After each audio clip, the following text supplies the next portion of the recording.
Pick a card. How are you the provocateur or change agent in others? This is a collab with Helen from Eye of the Serpent. Please go to her channel as well. Please like, share, comment, and subscribe. And I'll see you at your reading. Hi friends, my name is Crystal with Psychic MD. Welcome to my very first collaboration with the lovely Helen from Eye of the Serpent.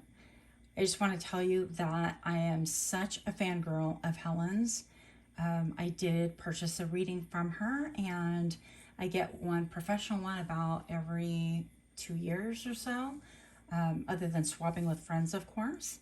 So I am such a huge fan. I love her readings. They're direct, they're to the point, they're insightful, and they're super deep. So I hope that you visit her channel after you get done with your reading. And I think that even, in fact, my dog recognizes Helen's voice at this point almost as well as mine, because I've just listened to her channel for quite a bit now.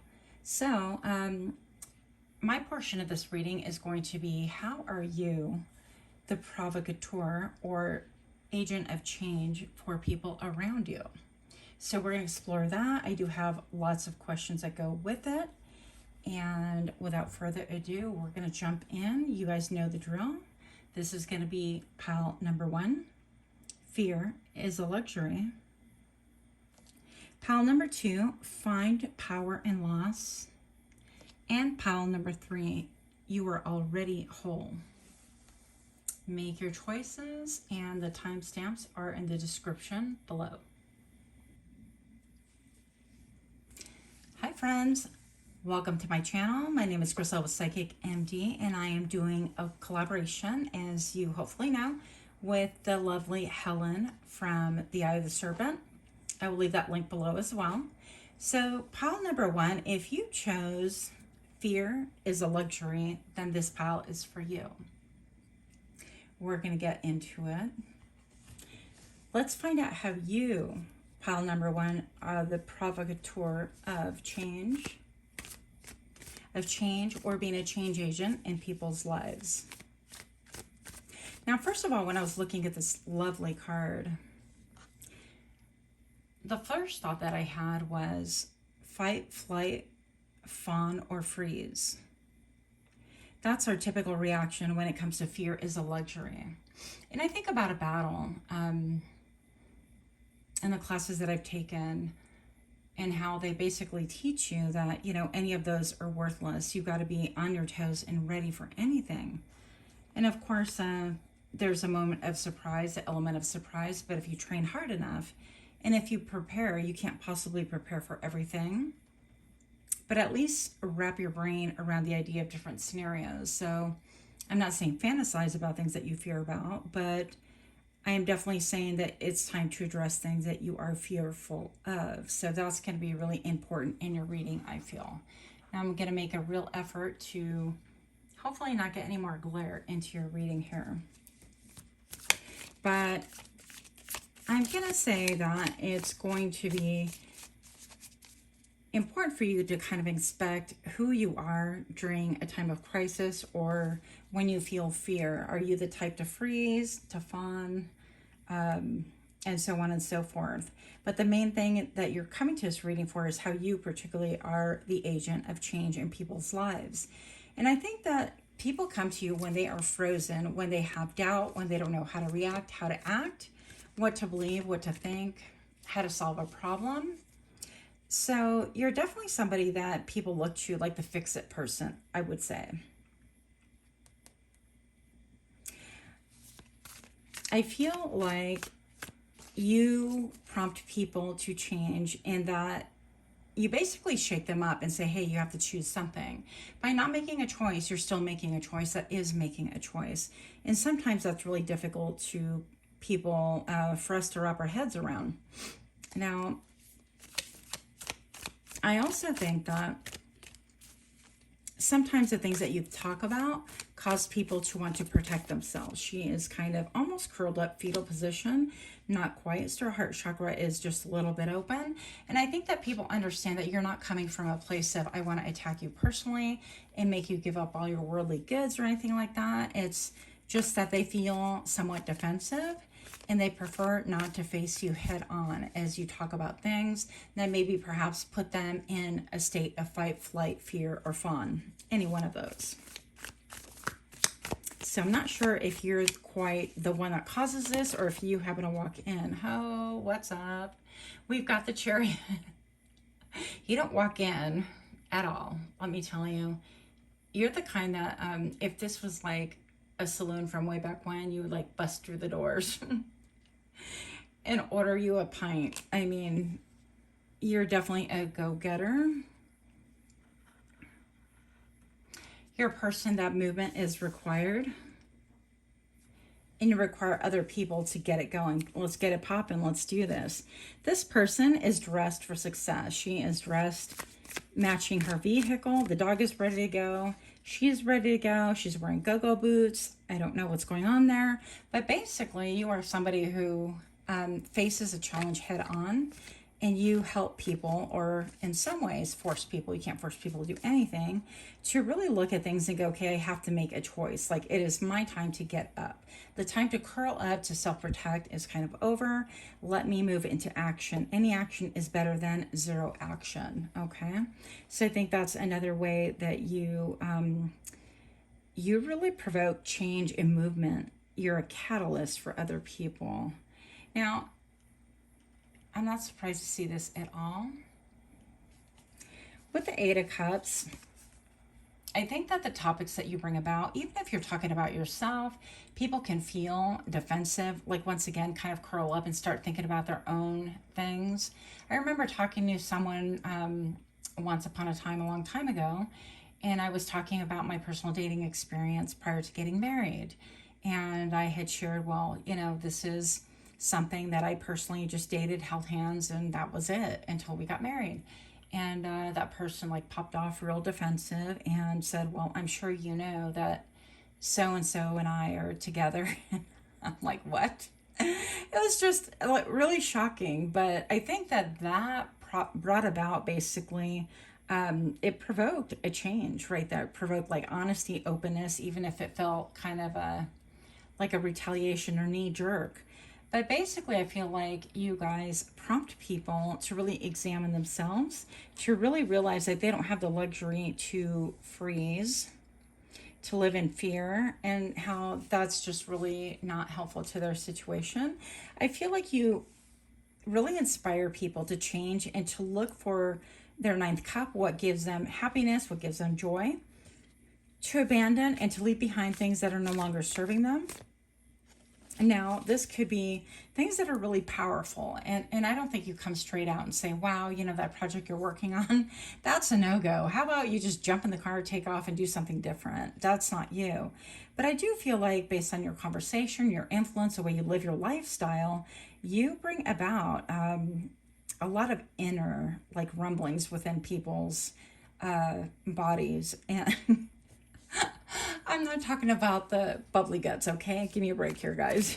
But I am definitely talking about seeking, being in pursuit of that ninth cup, that happiness, that happily ever after emotional fulfillment that we're all seeking. I feel like you help people examine their lives currently and say, well, you know, I put so much body, mind, and soul into this, and it hasn't panned out, and nothing's worked for me. And now it's like, do I even really want this? Whether it's a job, a title, a certain degree, maybe you're slotted for something and you're like 2 months from graduating, and you're the kind of person who would kind of walk up and change people's minds, and all of a sudden they're either gone a whole different path, or they've changed their or they've changed their focus, their major. So with the Six of Wands, I think that you really want to point people to their true north. And I'm going to say that people generally around you might be afraid of you intuitively, not even understanding why.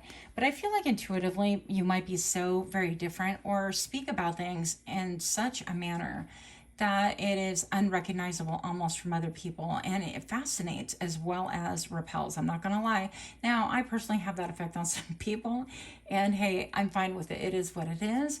But I do feel like the reason why sometimes people get pushed away or pushed back by it, and some people would use the term like turned off by it, whatever you want to choose, is simply because of fear. Once again, they want to embrace fear, and it's fear of the unknown, fear of change, fear of giving up what you have poured your life into, even if it's incredibly unsatisfying, which is really ironic. Now, I am going to move this because now this is going to drive me crazy. Yep, that just happened. Here we go. But I feel like you are the champion of champions. You are the champion of people. You are the one that says, hey, I know that if you were to do things this way, that you are really going to succeed, that you're going to be happy, that you are going to find your true north, the reason why you were born, the reason why you were brought into this realm at this point in time. So let's see what else. Let's see how this shows up. How does this show up? How are you the provocateur or change agent in people's lives? How does this show up, please? Let's see. You know, I had a gut feeling this was going to come out during the pre-shuffle. And here we are. So the 11th house is community and technology. So you could be someone, like us, we have a channel, or you could have some type of like an online course that really provokes a lot of movement and growth, and people to do a lot of introspection to make sure that they are following their true north, their real purpose, or their true desires.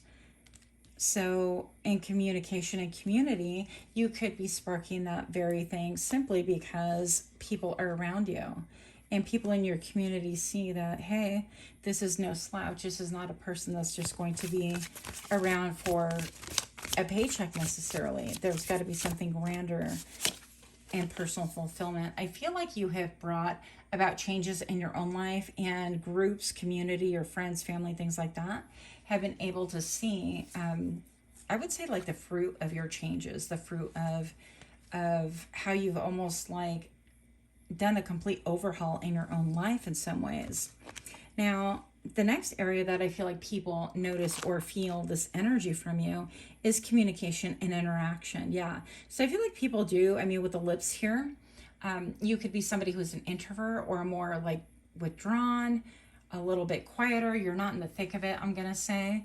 And it's not that you're shy at all. It's just that you don't see the sense in kind of like chit-chatting by the water cooler or, talking about other people's tea necessarily. People get a natural curiosity from you, and that draws them to you. And when they get drawn to you, I think that the things that you say, once again, because of your communication style, because of the topics that you're interested in, but also the words that you use and how you string your words together, leave them quite fascinated. And it becomes a catalyst, because even if they're not wanting to embrace or accept what you're saying at the moment, they're going to kind of think about it, in the middle of the night. And I think that those thoughts are going to pop into their minds over and over again, and they'll start exploring within themselves what needs to change. And the reason why it needs to change in order for them to really have success and feel fulfilled and feel celebrated and feel that fire, and not be in a self-protective mode of, let me be stagnant, let me stay here simply because it's what I've always done. I'm afraid of change and I don't know how to bring about these things. So I think that that's how you show up, is they either see you online or through your social media about the things that you are doing with your own life, and it inspires introspection on their parts. So if you're liking this reading so far, by the way, please do visit Helen's channel. And if you did come from Helen's channel, then thank you so much for showing up to mine. I really appreciate it. But she has a wealth of information to share. I watched the video. It's phenomenal. So what effects does this have on you? How, number one, is first for fulfilling like your true north, what it is that you feel like your purpose is. How does this affect you while we're at it? How does this affect you, please? Pile number one, and show me now. What? Sensuality, your freedom flowing far away. I dance, I love, I laugh, and play. So I feel like this puts you in the flow. And I think some ways you might get a little bit lightheaded. I feel like a lot of crown chakra energy is coming to you. And you could be somebody who gets your messages directly like through that, through your crown chakra and quickly. So it could feel like you're floating. Sometimes I feel like pile number one, you disassociate from yourself. You kind of, you could reel in your ethers in your head and above, okay? But I do feel like this gives you a vast amount of pleasure at the expense of sounding weird. Okay, so number 21 right here, I'm just thinking that number 2 to me is all about how you balance life and how you show up. And I think it gives you great pleasure, not in shaking and breaking up lives and things like that, obviously, but in having people just turn an inward eye. Now that was really awkwardly said, but basically that introspective eye to return to them and get them even questioning themselves. And I think that that is something that really makes you happy, okay? And the other way that affects you is knowledge. Let me connect above and below. Let the knowledge of ancestors flow. Yep. So I'm going to say that you're a little bit like, in some ways, like Aladdin. When he hands out his hand to Jasmine, he's like, do you trust me? So I think that's really powerful, because what sets you apart from everybody else is that you're willing to get into the thick of it and help people through their fear. Not many of us, honestly, let's just be real, are willing to kind of work with that energy. It is a very dense energy. It's a very difficult energy to work with. Obviously, it's a very ungrounded energy, so it could be quite difficult to navigate. I want to pull one more card about how it affects you. Pile number 1. And I think that you're just adding more to your arsenal. You're learning a lot more about like how to navigate this phenomenon, which by the way is you. How else is pile 1 affected? Ha! Awesome. Dream sweet, sleep deep. Sleep that's deep and lasts till morn. Wondrous dreams for days reborn. Cool. Yeah, so we got the 45, number 4 for a lot of stability, and the number 5 for change. Seems counterintuitive, which this whole topic seems counterintuitive, but it is phenomenal how it just flows, and it's just a part of you. I think personally, pile number 1, that you bring tower moments into people's lives just by them observing your own life, okay? And this could be because maybe the changes that you make could be quite drastic, and it could appear on the outside to be one after the other, and that's not a bad thing. It's just your specific gift, okay? So I'm going to pull the tarot here, and we're going to find out a little bit about when or how does this become too much. So for pile number 1, and these are a little bit quirky. Actually, I don't even know if they're YouTube appropriate. Well, kind of, because I've broken all the rules. Let's see. So when does pile number 1... there being a change agent, them rattling cages and flipping lives upside down. Just kidding. When does this become too much, please? 7 of Wands. 7 of Wands, when you're defending your stance, let's say you give some advice and you're like, nope, this is how. Nope, this is how. And I don't think that, I don't think for a lot of you do that. I could be wrong, but there could be some elements of you like digging in your heels. Oops, sorry. So for example, I could see that in a scenario where you're trying to coach or talk to someone about leaving a situation where there's some, domestic V going on, and you know that it's dangerous, and you're like, no, you got to get out, that kind of a thing. There's a sense of urgency, and you're like, there's no way to pacify the beast. If this has happened to you, then it's bound to happen again and probably get worse. So digging in heels or setting a stance that you can't back up from is not going to be a good idea. And when you feel so vested and unwilling to bend, I got to make sure my card does not burn. Wouldn't that be tragic? I would cry, like on camera and all. But when it gets to that point, that's a time to step back and just allow for people to have autonomy. And I think you know that very well. And that definitely goes hand in hand with what Helen from the Eye of the Serpent was talking about. And again, the link is in the description box below. So that would behoove you to visit that. How does this become too much? When is it that we need to pull away for pile number 1? As far as being the provocateur and change agent, yeah. Oh, wow. These are like incredible opposites. You could have a lot of polar opposite energy. You could look like really spicy and vixenish on the outside, and men could look like dashing and, I don't know, player-esque is the word. On the outside, but inside you could be complete sweethearts. And maybe perhaps you went through an era or a phase that was you, the outside, but I feel like the inside, that is no longer you. And that's one of the quote tower moments or the changes that you have made in your own life. And I think that that's why it radically affects and impacts other people. Now with the Ten of Swords right here, when it becomes too much of a burden for you, when you are feeling anxiety, typically that would be the 9, but when you basically feel like you're in it too deep and now you're suffering consequences for other people, like for example, getting in the middle of somebody's marriage would be a no-no, right?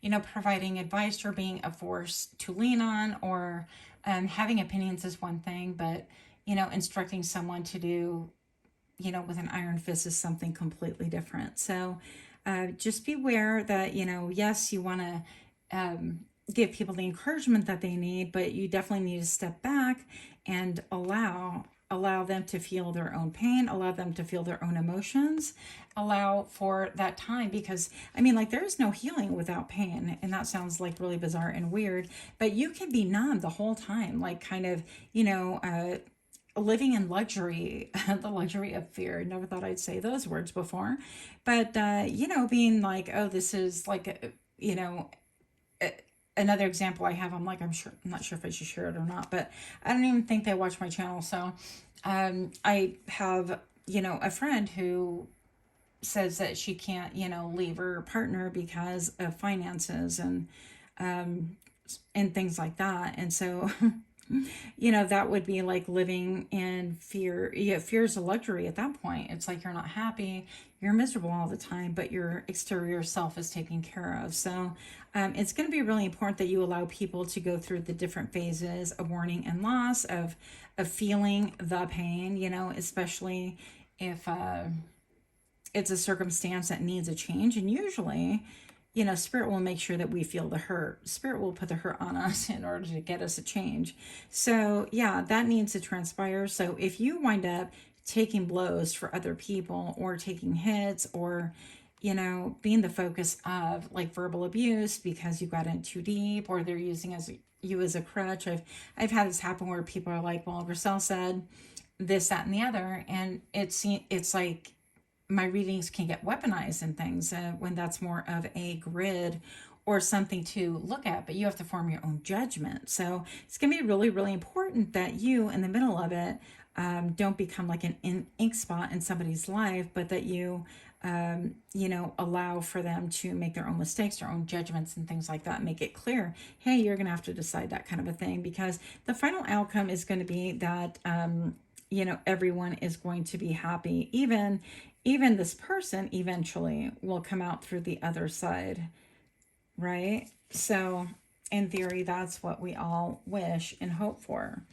So let us get 2 more cards here to wrap it up. What else do we need to know about pile number 1? Hello. What do people need to know about you, pile number 1? You being the change agent. And I threw it on the floor. Yep. I'm going to take this one and the floor one, whatever that is. Pardon me. This is a jumper. Okay, the devil reverse. What?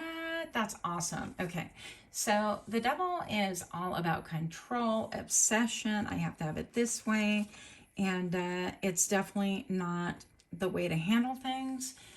For you, you know, if you trigger somebody into a tower moment where they examine their own lives and they have major changes thereafter, that is still spirit utilizing you, but that's not you getting in the mix saying, hey, change because I did, basically.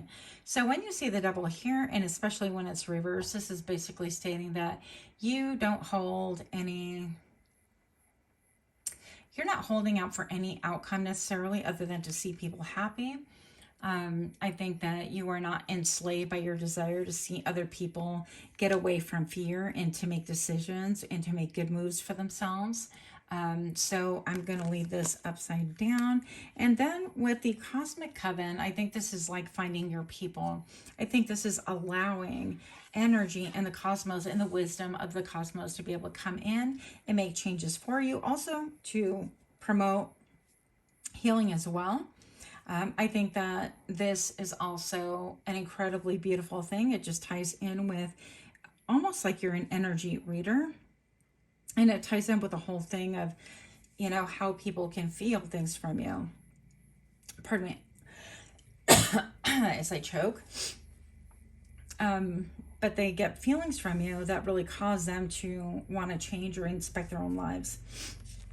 So that is what I have for you. Make sure to stop by Helen's reading where she's going to explore where are you a healer and stabilizer in order to get more insight into these topics. Thank you so much and much love to you. Namaste. I'm so emotional. Hi there, my name is Griselle with Psychic MD, pile number 2. If you chose Find Power in Loss, then this is your reading. If you are coming from Helen's channel, from the Eye of the Serpent, welcome. Super excited to have you here. And for everyone else, I hope that you guys all find something that's helpful. And if not helpful, then at least amusing. So you guys chose Find Your Power in Loss. And it got me to thinking, you know, power and loss. I mean, that's such a deep topic. And this image is certainly very compelling. I can't think of anything more powerful for the topic of how are you the provocateur of change in other people's lives? How do you motivate? How do you inspire? How do you instigate, perhaps? All of these things. And I think about fighting power and loss. And right away, what comes to mind is, you know, people that have lost a child. And that is, you know, if that's happened, that's the most horrible thing ever, of course. But finding meaning and power in any loss is going to be challenging. But it also tells me that you are somebody that really inspires people to go deep into their grief, deep into their feelings, deep into their loss. And we're about to find out exactly how that transpires around you. Because I feel like when you do, when you're like, okay, pile number 2, power, activate, and you're totally a powerhouse for change in order to help bring stability to people, in order to root them back into Mother Earth, Mother Nature, and in order to inspire growth and roots as well. Pardon me. Now, before I turn on the camera, I happen to be shuffling, focusing on the reading, and I actually got these 2 cards. I figure I'm just going to go with it because this is so incredibly fitting. So I feel like, look, the major arcana, the Death Agent, and the 10 of Wands. Now, death, as most of us know in the tarot, is all about transformation, about power. And look at how it's dressed up. It's like this one, he's wearing his best suit, and he is dressed to impress. And I feel like this is even saying with the wall behind it, it's like regardless of what change looks like, it's going to be painful, it's going to be deep. You get down to the very nitty gritty and to things that you can't really prove. I think that we're a society that we're always like, all right, prove it. Let me see it with my eyeballs. Let me look at that degree. Let me look at the studies or whatever, which is a whole different topic. But I think when it comes to emotions like fear and pile number 1, or finding power and loss with pile number 2, I think that's something intangible. And so finding your power, you're going in deep into the ethers, into subtle realms, into your spirit, and digging way deep to find out what is worthy of rescuing and of changing. So that we're going to explore is transformation. And the 10 of Wands is what we're changing. So I think how you become the catalyst and change agent in people's lives is finding that they're carrying way too many burdens, that they're really carrying other people's loads, and it is not conducive at this point in time. It's become unhealthy. It's become a habit, and I feel like you help people to realize that they are worth way much more than to be a dumping ground for chores or for responsibilities that are crushing them. So we'll see exactly how this is brought about. One thing that I do feel like my throat chakra is all over the place right now. I feel like you could be, because of all the blue right here too, and the red that is covering her face. You could be talking or addressing things that have to do with your root chakra, with security, with how you know, feed your family, feed yourself, take care of your bills, things like that would make you feel safe. And what this is saying is that you help people identify things that maybe are disguised as safety or as feeling homey, you know, habits of doing people's laundries when they're fully able to. Not that we can't occasionally, but as just, you know, an added chore that we don't need and things like that. So I think that with your change and your presence, you really kind of evoke those kind of ideas to come into light. Also, I feel like, I'm going to pull this up one more time. You help identify where people are being puppets for other people here. I mean, the death card is like pulling her by the hair. And then you have, it's almost like the Wizard of Oz feel. Not quite. But you have people kind of in a big ruckus right here, fighting and arguing maybe. And I think that, you know, maybe perhaps you help identify that the powers that are around people that you come in contact with are really playing with their emotions, are really trying to get a rise out of them, or trying to manipulate emotion in order to offload their personal responsibilities on this person or these people. Bottom of the deck, we have Wheel of Fortune. And I briefly thought about pulling the wheel. You know, so Wheel of Fortune to me is the epitome of, you know, being the change agent, you know. And all change, just because we say the word change doesn't mean like good and bad. Change in itself is neutral. And it's really what we assign it. And once again, finding power and loss kind of addresses that change and the perspective. You know, we could, for example, feel major loss when we have a breakup, a shakeup, a divorce, or whatever, things like that, loss of a friendship, loss of a marriage, a change in where we live. And I feel like, you know, your inner navigational system is going to be giving you these things. And I feel like you, as a change agent, are really assisting other people to find their inner navigational system. It is that small, quiet voice that says, hey, do this or don't do that. And you are really helping people find their own power and empowering them to offload things, once again, that isn't really making them happy and is just a burden. I'm going to get a little bit more energy here. How else are you the change agent in people's lives, please? I guess my allergies are really like, hey, we're coming to the reading too.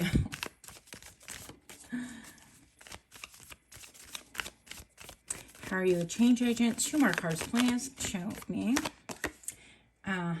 Okay, yeah, with anxiety, worries, and fears, people can come to you when they are at their wit's end, when they just can't sleep anymore. They could even call or text you in the middle of the night.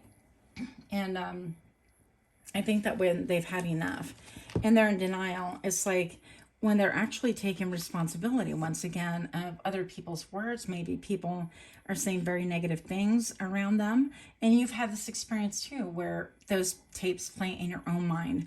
And so I feel like how you change is that you're the example of, hey, you know, I was spoken to in this way, and I was, you know, maybe abused in this way, and this is how I'm able to change it now. Now, you know, I put an end to certain toxic connections, and things are on the up and up. And yes, with the Wheel of Fortune, you know, there are times when you're going to have your downside, you know, because the wheel turns. That's the whole point. But the closer you get to the wheel in the middle, when you focus on the middle, then it really relieves a lot of this topsy-turvy energy. And I think that that's another thing that you really help people to see and understand. It's like the highs, and the lows, those are really not good. It's all about kind of being more stable. And you help people really kind of address their grief, because this is almost like secret grief. This is grief that people are not really coming forth and talking about, but they're talking about it to you, or they're thinking about it to you, which in turn is a catalyst for them to make changes in their own lives. So the Page of Swords, yeah, you prompt people to really do some investigating into their own lives. Interesting how she's like poised right there for movement, for action. So it could be that during this time, you help people to go within, you help them find programs, or help them think about finding programs for like maybe, you know, grief counseling or grief healing, or having groups that are like peer supported and not necessarily professionally supported, or, you know, different programs like Children Draw and Tell. So there are many different things I feel like that you inspire them to. You could also inspire them to do yoga and go within, or to do movement and dance to find their own personal power. Once again, slowly but surely. Now this is being done primarily through feelings in the subconscious, through the moon. And it's no accident right here that we have the Nine of Swords, which is associated with sleep or lack of sleep, right? Pile number 2. So we're talking about anxiety and I can't sleep and all sorts of stuff going on here, and all these swords like pointing at her. And this card stands for mental cruelty as well. And with the full moon, we have feelings in the subconscious, and this could be, you know, things that people are suffering with in silence that they're not talking about. Maybe grieving the loss of a parent or a child or relationship, or loss of a home or a vehicle or a job, or all of it. Yeah, and it's feelings in the subconscious that you are able to really get in there and work with things that are hidden, and work with the subtleties of life. And I think it all comes out in the open, where you become the confidant, and therefore you become somebody that people can lean on in order to make these changes come about. And the changes really are designed to improve their lives with the Wheel of Fortune.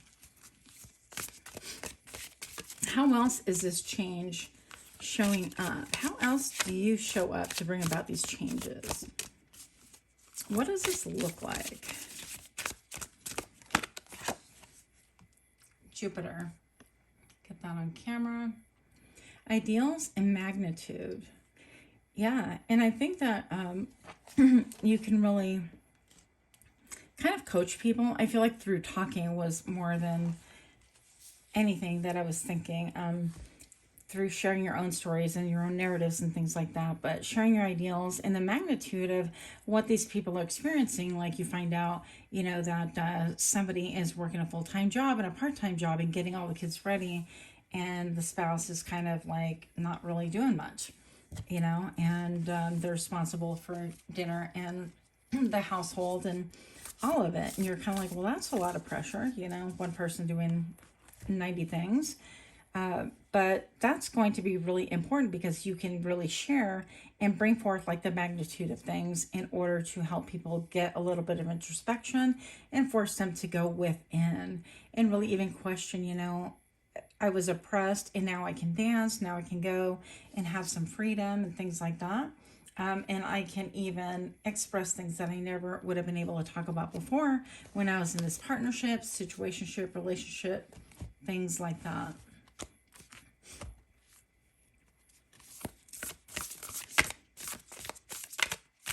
What effect does this have on you? We're going to explore in a minute.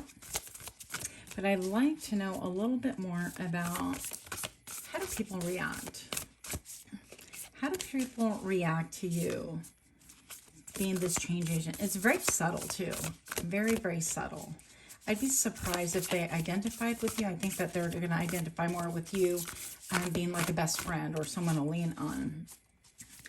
How are these people affected by pile number 2? Grace. Grace, blessing, come to me. Come to me to set me free. And I feel like, yeah, they could be divinely supported. They could feel blessed to have someone like you to lean upon, to bounce things off of, to talk to. Even that you would notice. Honestly, we're so busy with our own lives, a lot of us don't even notice what's going on around us. Glamour. Into this mirror, I now see the realms of possibility. So these are people that are nose to the grindstone without much thought and suffering in silence, I feel. And you bring in a mirror and you bring in grace and you bring in a down-to-earthness. Is that a word? That really helps them. Bottom of the deck, passion. Pasión. Rise passion, rise up high. Inflame my purpose, reach the sky with the number 11. What's up? It's my favorite number. So 1111 or 11 could be a number that you are seeing quite often.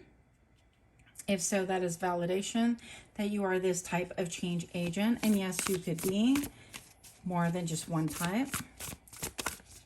How else do you affect them? Yeah, you help them to sleep. Hello. I mean, we're talking about lack of sleep. And now it's like after going through that whole process of maybe explaining and talking things through and seeing the brighter side and having motivation and removing the negative self-talk that you're, coaching them on perhaps, then now they're able to sleep well. Dream sweet, sleep deep. Sleep that's deep and lasts till morn, wondrous dreams for days reborn. So that is how you're affecting them. But let's find out a little bit more about how this affects you. Show me how this affects pile number 2, please. Pile number 2. And if you came to my channel, watch this reading, please do. If you haven't already, watch Helen's reading, The Eye of the Serpent. That link will be in the description box below. What effect does this have on you, pile 2? King of Cups. Look at that dapper guy. So I think that gives you a lot of emotional fulfillment. I think it might even make you a little bit sentimental. I think it might make you preen a little bit, feel proud of yourself. And I mean, I would, right? I think it might get you a little bit in your feels, but this is a king who isn't like overtly showing his emotions. He's learned how to temper his emotions throughout the years with practice and with many mistakes, right? How does this affect you? What effect does it have on pile number 2, please? Queen of Cups. What? I feel like it just gives you overall balance. It makes you feel happy. It gives you balance. It's that emotional gratification, and it makes you feel peaceful. She looks really peaceful, a little bit engrossed in her show. I love these cards. I think about the green on here. That's like heart chakra for me. A lot of heart chakra energy, and the light blue is maybe a light touch of the vocal cords, lightly speaking your truth and allowing more truth to be spoken to you. Maybe just speaking enough to open up the conversation and then just allowing things to flow from there. But I think that could be like just a real love language or fulfillment for you. Those cards are nowhere even on the screen. I'm sorry, you guys. We're going to pretend they were like this the whole time.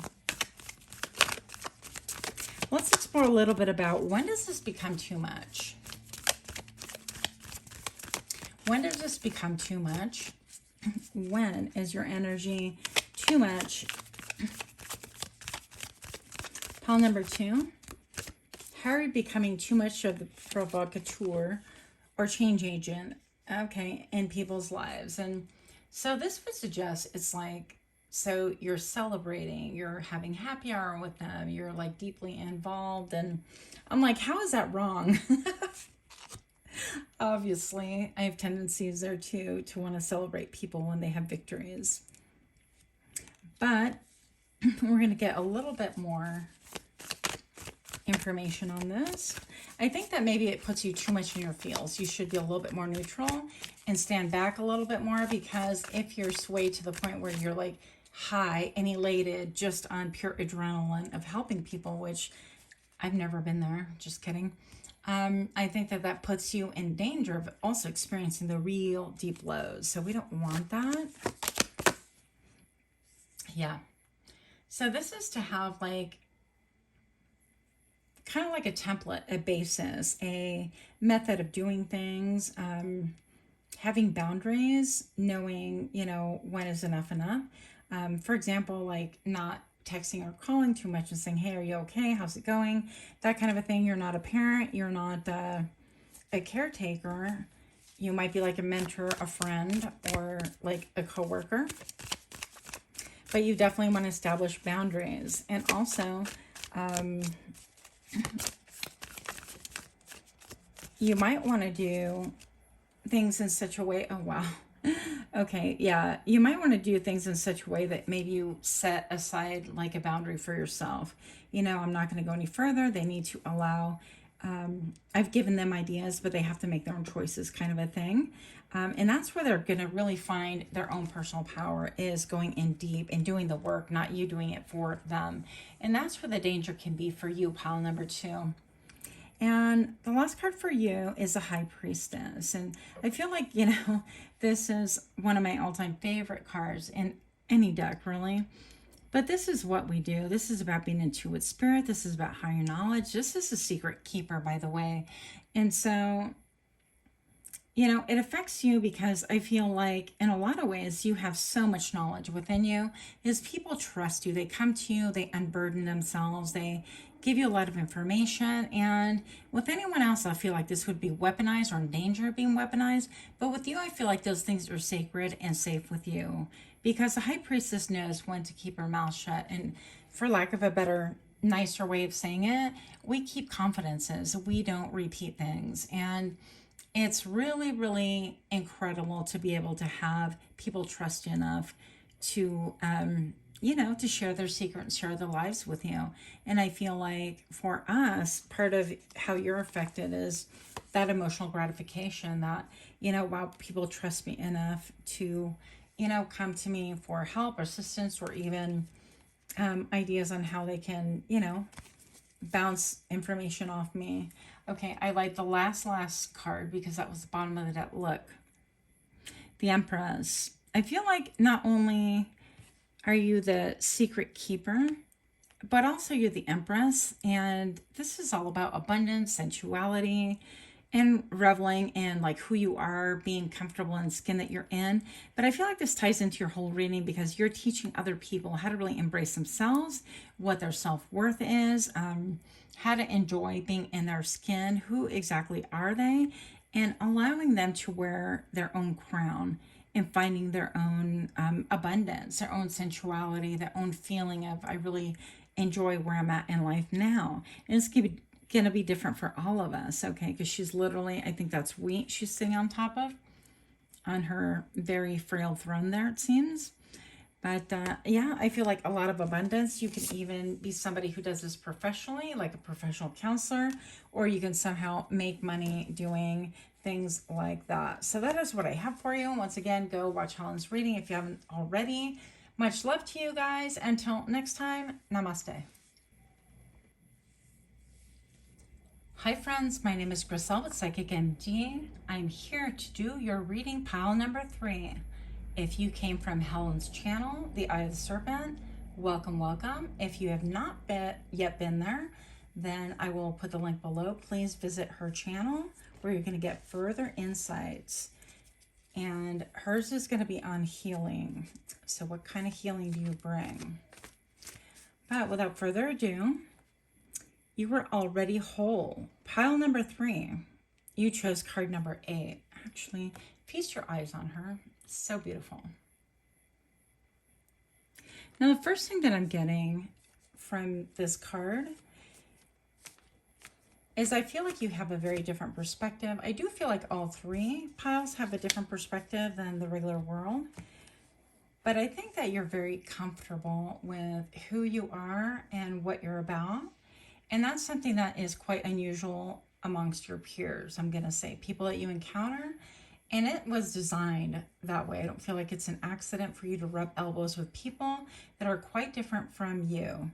And because of that, it's not that you don't think that you can grow or do better, or that you don't have goals yourself and strive for different things, but that you are whole, that you're not looking around for things to make you feel complete, like the movies You Complete Me, another person to make you whole, a better car to make you whole, a house and property to make you whole. I don't feel like that is your angle at all.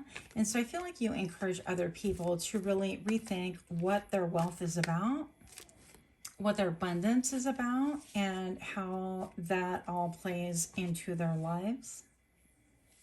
So we're going to look into You Are Already Whole. Pile number 3. Let's see what areas you bring about this change. Pile number 3. How are you the change agent in people's lives?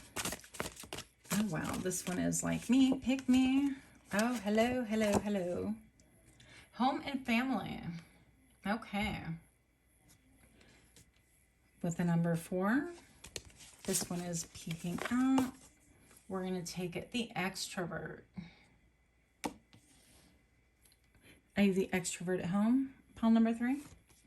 This one's also poking out, so why not? Mercury, the mind and speech.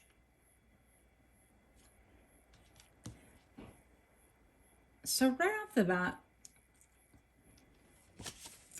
with Mercury being here, I feel like this has a lot to do with mindset. And it goes back to you were already whole. And I feel like this can bring about a lot of tumultuous feelings in people because we're made to feel less than. I don't know about the rest of the world, but especially in America, I feel like we're heavily marketed on everything. Every time you turn around, it's a marketing tactic. It's a, you need this for your skin, you need that for your brows, you need this for your hair, you need this kind of vehicle, you need this type of education, and so on and so forth. And it's relentless. And based on that, I think that most of us seek happiness externally. We feel like, you know, if we achieve this, then we're going to be happier. If we do that, we'll be happier. If we have the right bags and the right clothes and the right labels. But really, you are already whole. And I think that that resonates with people intuitively and subconsciously. I don't think it's a very conscious thing. I do feel like you guys are more, I don't want to say quiet, but I feel like your presence is really powerful, but not necessarily chatty. Even with the extrovert here and the mind and speech, I feel like you're really cerebral. You're probably a very good balance of both. But I don't think that you are the stereotypical Leo. And I can talk like that, by the way, because I'm a Leo. And I kind of feel like sometimes we get put in a bad light where we just want to talk, to hold conference. And it's not true, really. Especially, you know, when I personally am more of an introvert and I get out amongst people, or even at work, I tend to be a little bit more on the quieter side. Not that I can't talk, but that is just my preference. I'm more of an observer. And so with the 4th house and family, I feel like this is how you influence people. I feel like people literally from your family, siblings, parents, kids, all of it, tend to be influenced by your attitude of, you know, you are what you need, basically. You don't need to look externally for validation or for happiness because you possess everything at your fingertips within you, yourself. So I want to see how people react to you in this role. How do people react to you? people wonder, like, how can you be so happy all the time? And I don't think that you're like, oh my gosh, I'm so happy, my life is lovely all the time. But I do feel like, yeah, you have that sense of inner wealth, of prosperity, of stability. Okay. I heard the word shame. I'm not sure where that's coming from, but I feel like some people may be like around you experiencing shame or thinking that you have or you should, for some weird reason, like have ties to shame. Maybe you were a survivor of of S abuse. I can't really say it on this channel, but regardless, the slant and the mindset of people are really just not quite there because, once again, conditioning. But I feel like you really teach and coach people on how to really overcome their inner demons, how to work together with spirit, with the universe, with themselves also, to be able to feel prosperous. Oh, let's read the card. Prosperity. As this tree grows so strong, so fine, so may it prosper from the universe divine. And I feel like you have a way here of just really trusting in the universe that things are going to work out exactly how, the way they should. And this puts people in a way that they're just kind of puzzled. They're like, well, don't you have to push? Because that's what we've been taught. You have to push and scream and claw your way to the top, in other words. And you're simply saying, no, that's definitely not, that's unwarranted. You already have within you all the jewels, all the gems that you possibly need. And I think that you bring out the best in people. I feel like things that are really undervalued, like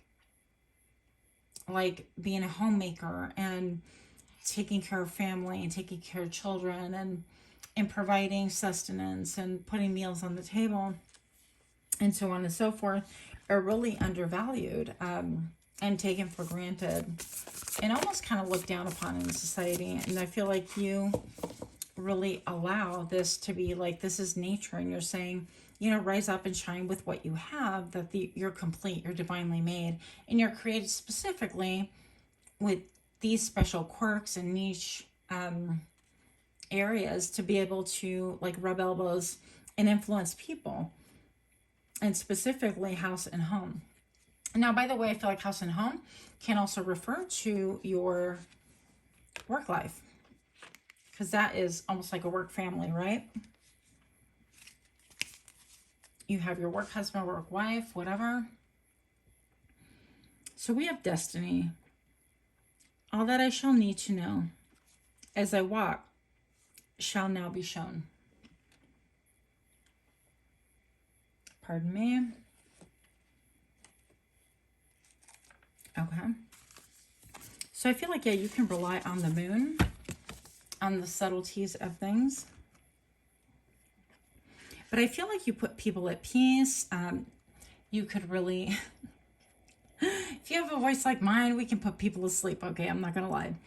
But you could really relax people. The number 8, again, is about abundance. You can make them feel whole. You can make them feel special. I feel like you have that ability when you walk in a room that you can pick out the people that are not quite feeling so sure of themselves or feeling so well.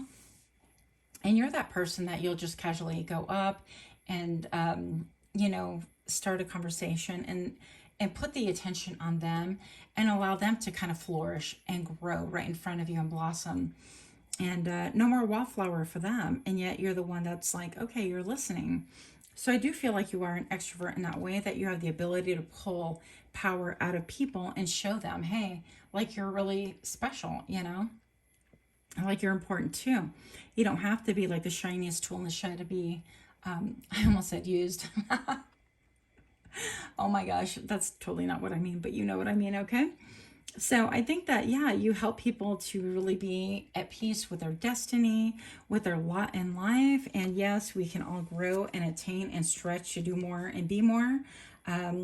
But the number 8 is all about abundance. And right here, bottom of the deck, you can't make this up. I love these colors, you guys. I feel like you help people to find exactly what it is that they're happy about, and you get them engaged in speaking about it, and you really see them bloom. And I think that that gives you a personal level of like happiness.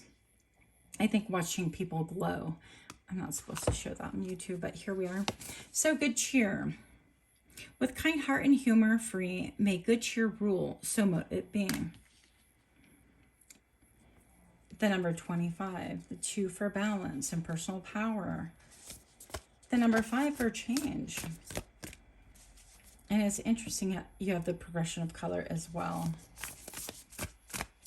I feel like sometimes you might be able to kind of blend in, but you're blending in such a way that you help other people like thrive. And I think that you help people show off their talents where they would never shine.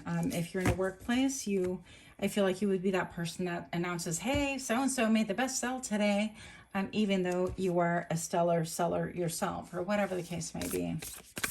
But the point is that you like to kind of give the stage to other people, even though you've got Leo characteristics, or yeah, so that's how you bring about these qualities in people.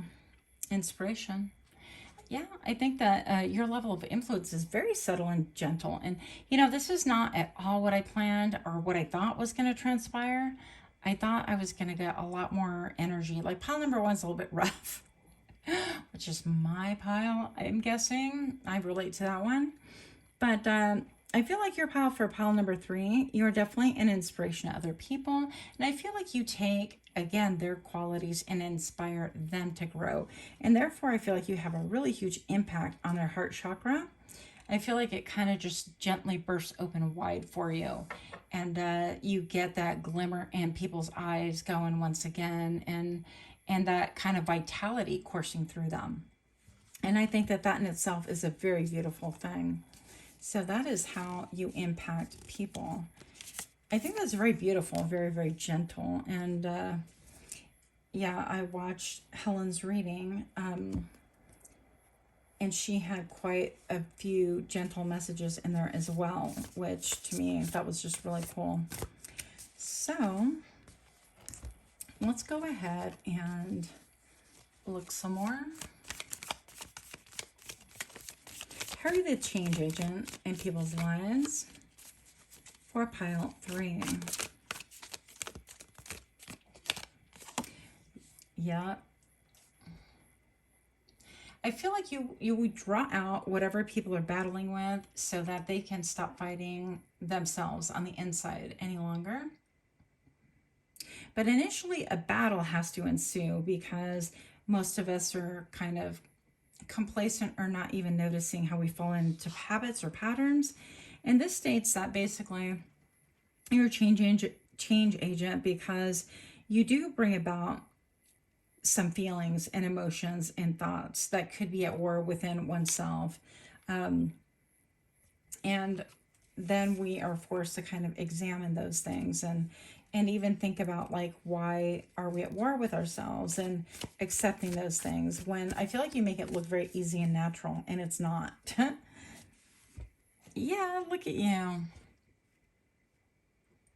Well, you definitely have healing qualities. And definitely you guys should watch Helen's channel, specifically the one that's linked to this reading, because it is all about how you heal. With the star, you are definitely healing people around you. I feel like you are the balm in people's souls. I feel like you are kind of, once again, kind of quiet about it, gentle about it, but very magical about it too. And I think that when other people kind of come into their own, like for example, somebody loves to bake cakes and their family kind of takes it for granted, and yet they're doing these like lavish, extravagant,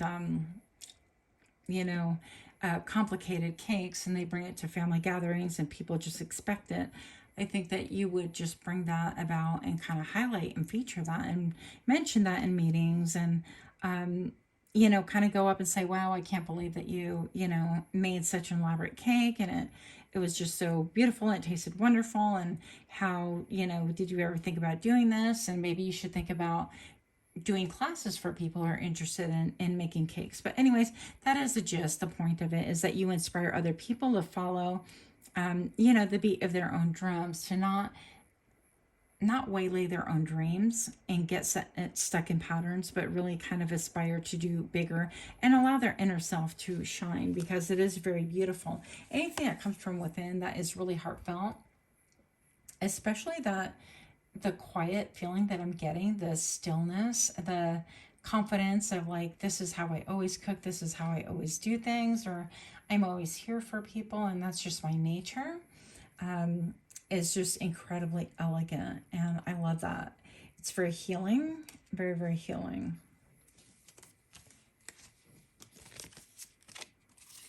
So let's look while we're here. What effect does this have on you as far as fulfilling your dharma or your life purpose or your true north? What effect does this have on you? Pile number 3. 2 cards, please. Yep. It makes you feel solid. I just funked my camera. Huh? It makes you feel solid. It makes you feel like you are building. You're giving people stability, but also you're giving tokens. You're giving tokens of love, tokens of joy, tokens of stability. And I feel like even in this case, you are really enabling other people, like you're investing time in them, energy in them. You're investing in like goodwill and having a dream for other people. I definitely am that person, by the way.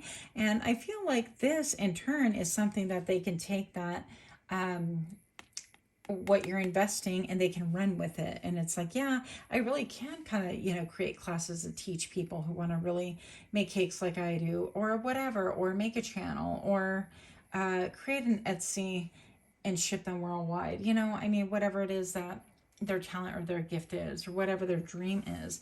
So I feel like you show people how to invest in themselves. And that in itself is really powerful for you, because you feel like, wow, my purpose is like fulfilled. I feel like this person's thriving and growing. They have dreams again. Whereas before they, I don't know, they were a little bit like Wi-Fi connecting to a remote control. And I hate to say it because that's me too. I love to watch, you know, things on TV like YouTube or whatever. But the point is, we should not be so focused on external things. So I feel like you help people find purpose, if not like the purpose, their true north, but that in itself is really fulfilling and helps you have purpose. What effect does being the catalyst, the change in people's lives?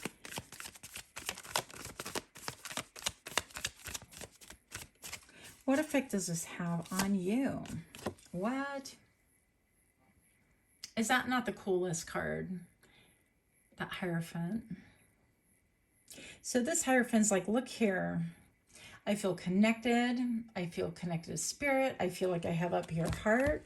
I feel like I've done my duty in bringing about change, and how this change came about was divinely guided. I feel like you're not somebody who takes credit for things like that.